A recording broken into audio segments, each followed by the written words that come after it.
Court ने ये कहा है कि जब एक्साइज पॉलिसी बनी उसके जितने भी एविडेंस, जितनी भी कोर्ट फाइल, जितने भी कैबिनेट नोट, जितने भी ऑफिशियल नोटिंग है, अगर आप उनको देखेंगे तो आप पाएंगे that the policy has been put to every institution in the machinery, and it cannot be said that only one person has made this. In fact, the court has drawn a parallel where the court had said that the policy was also given to the office of Honorable LG. Honorable LG has also looked at it, and Honorable LG has also approved the policy. The court had said that if you are making Mr. Manish Sisodia or Mr. Kejriwal as an accused, why was not other person who were involved in the excise policy not made an accused? After that, the court had said that after seeing what has happened, how the policy was framed, it is actually seen that every institution, every stakeholder has been taken into confidence, and the file has gone to every stakeholder, and at no point of time there was any doubt which was framed at that contemporaneous point of time against the policy. South group का जो word है उसके ऊपर भी court ने objection किया है, discriminatory बताया है, क्या कहना है चाहिए? कोर्ट ने ये कहा है कि सीबीआई ने अपनी चार्जशीट के अंदर स्पेसिफिकली जो अक्यूज पर्सन्स थे आंध्र प्रदेश से या हमारे दक्षिण पार्ट के जो क्षेत्र हैं उससे, उनको एक टैग दे दिया गया south group. This, according to the judge, is against the international practices. It is against the rule of law. You cannot discriminate people on the basis of the region. And court has taken a very strong view, and in fact has also made few comments in the order saying that CBI has to ensure that in the future cases they cannot term or ostracize one region of the country like this. The court also said that the safeguard of constitutional post should be preserved, not implicated like this. Court had said that what is the most important thing is rule of law, and the criminal process is not to illegally implicate somebody. And once you do it, it is even more grave in the case of people who are occupying constitutional posts, because those people have reached constitutional post after the public has chosen them. So if you by illegally making out a case, take these people inside and infirm their liberty, this is something which goes against the rule of law, and that is why he has discharged the accused person in the matter. Thank you, sir. Thank you. और जतन हमारे साथ सीधे जुड़े हुए हैं, उनके पास जाएंगे. जतन, हमने देखा कि किस तरीके से अरविंद केजरीवाल भावुक हो गए यहाँ पे, क्योंकि एक लंबे समय से ये केस चल रहा था. क्या सीधे तौर पर जांच एजेंसियों की दलीलें कोर्ट की तरफ से खारिज कर दी गई?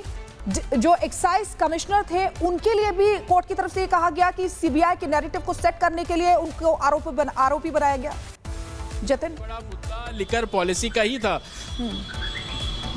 बिल्कुल, देखिए, अरविंद केजरीवाल भावुक हुए और उसके पीछे सबसे बड़ा कारण ये भी था क्योंकि दिल्ली का चुनाव आपको याद होगा, उसमें भी सबसे बड़ा मुद्दा लिकर पॉलिसी को लेकर ही था, और जो आंदोलन बीजेपी ने उस समय चलाया कहीं ना कहीं उसका खामियाजा दिल्ली के चुनाव में भी देखने को मिला. लेकिन कोर्ट ने, जैसे साउथ लॉबी के बारे में मैंने आपको बताया, कोर्ट ने कहा कि इन शब्दों का इस्तेमाल करना ठीक नहीं था. सबसे इंपॉर्टेंट, शुरुआत में ही कोर्ट ने ये सीबीआई को बोला कि आपका कन्फेशनल स्टेटमेंट कहाँ है.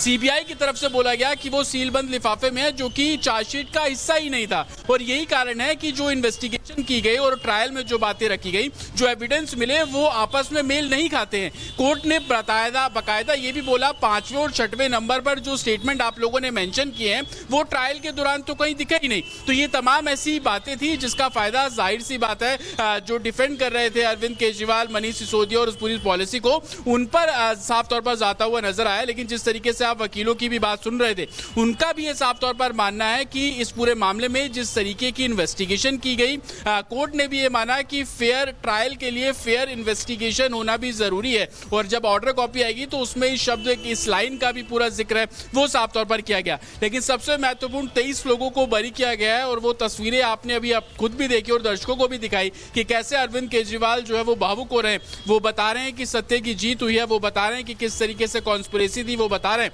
कि कैसे एक सिटिंग सीएम को जेल के अंदर जाना पड़ा। वो बता रहा है कि मनीष सिसोदिया किस तरीके से 2 साल जेल में रहे। लेकिन आर्गुमेंट जब हम सुन रहे थे, आर्गुमेंट में भी ये बात साफ तौर पर रखी गई कि जो गैजेटेड जारी किए गए थे लिकर पॉलिसी को लेकर, वो किसी एक शख्स के द्वारा बनाई गई पॉलिसी नहीं थी।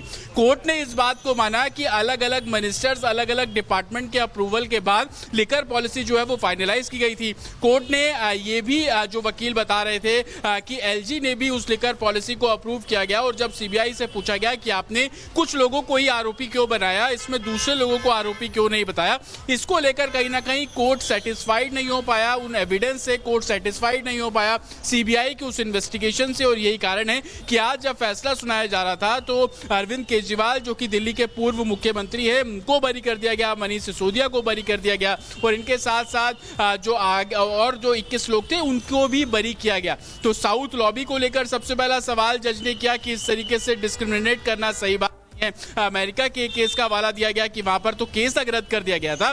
तो कहीं ना कहीं आज जब फैसला जज सुना रहे थे, उन्होंने भविष्य में किस तरीके से ट्रायल होना चाहिए उसका भी एक तरीके से डायरेक्शन दिया। ये केस उसकी एक नजीर बनता हुआ भी नजर आएगा कि किसी पर्टिकुलर जगह को एक ग्रुप और एक सिंडिकेट से जोड़ना सही नहीं है, इसका इंपैक्ट आपके केस पर पड़ेगा। उसके बारे में भी कोर्ट ने साफ तौर पर बताया। लेकिन कोर्ट ने यह माना कि जो कन्फेशनल स्टेटमेंट आप लोग लगातार शुरुआत पहले दिन से बोल रहे थे, वो आपकी चार्जशीट का हिस्सा क्यों नहीं आप लोग उसको बना पाए, आपने सीलबंद लिफाफे में उसको क्यों दिया। और कॉन्ट्रडिक्शन नजर आया, जो कन्फेशनल स्टेटमेंट था और जो ट्रायल के दौरान बातें रखी गई, उन दोनों में विरोधाभास था। और यही कारण है कि इस पूरे मामले में अब बड़ी बात है कि कोर्ट की तरफ से इसको लेकर नाराजगी जाहिर की गई। आपके पास वापस लौटेंगे। इसी बीच बड़ी खबर आपको अपने दर्शकों को बता दें, झूठे केस में फंसाया गया था अरविंद केजरीवाल ने ये कहा।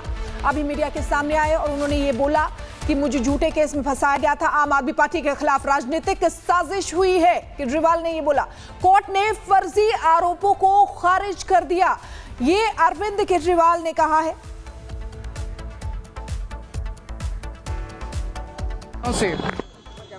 भारतीय जनता पार्टी जिस तरह से शराब घोटाला कर रही थी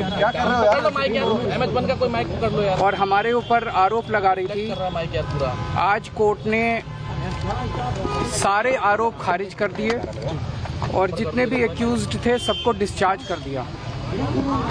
हम हमेशा कहते थे सत्य की जीत होती है, हमें भारतीय न्याय प्रणाली पे भरोसा है। मुंह पे जा रहे हैं सर के माइक नीचे। मैं जज साहब का बहुत बहुत शुक्रिया अदा करता हूं जिन्होंने हमारे साथ न्याय किया, सत्य की जीत हुई। मैं हमेशा कहता था कि भगवान हमारे साथ है। मोदी जी ने और अमित शाह जी ने मिल के आजाद भारत का सबसे बड़ा राजनीतिक षड्यंत्र रचा। आम आदमी पार्टी को खत्म करने के लिए आम आदमी पार्टी के सबसे बड़े 5 नेताओं को जेल में डाल दिया गया। यहाँ तक कि सिटिंग चीफ मिनिस्टर, जो आज तक भारत के इतिहास में कभी नहीं हुआ, सिटिंग चीफ मिनिस्टर को उसके घर से घसीटकर जेल में डाला गया और 6 महीने तक जेल में रखा गया।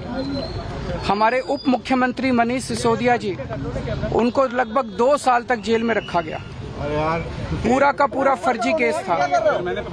हमारे ऊपर कीचड़ फेंका गया। 24 घंटे टीवी चैनलों के ऊपर डिबेट चलते थे, खबरें दिखाई जाती थी केजरीवाल भ्रष्ट है, केजरीवाल भ्रष्ट है।